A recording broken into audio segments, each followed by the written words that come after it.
وہ نے پروسیجر کروا لیا، اسٹینٹ ڈل گیا، سو سمری میں کیا ایسپیکٹ ضروری ہیں دوائی اور یہ لائف سٹائل؟ بہت اہم سوال ہے. اکثر لوگوں کا خیال یہ ہوتا ہے کہ ہمارا بائی پاس ہو گیا یا اسٹینٹ لگ گیا، اب ہمارا مرض ختم ہو گیا، اب ہمیں دوائی لینے کی ضرورت یا ڈاکٹر کے پاس جانے کی ضرورت نہیں ہے، علامتیں ختم ہو گئیں، 3 مہینے 6 مہینے سال تک انہوں نے فالو کیا، پھر اللہ اللہ خیر صلی اللہ جیسے چل رہا ہے.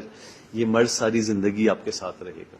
ساری زندگی مرض نے ساتھ رہنا ہے تو ساری زندگی دوا بھی لینی ہے، ساری زندگی ڈاکٹر کو فالو بھی کرنا ہے، ساری زندگی بلڈ پریشر، شوگر، کولیسٹرول اور وہ تمام معاملات جو آپ کے اندر ہیں اس پہ قابو رکھنا ہے.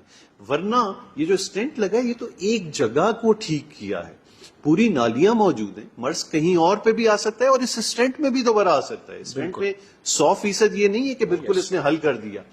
90 95 بہت ہوا 97%، 3 سے 5% لوگوں میں دوبارہ مرض آ سکتا ہے. Yes, up to 5%. اس لیے اپنا خیال رکھنا بہت ضروری ہے اسٹینٹ کے بعد بھی.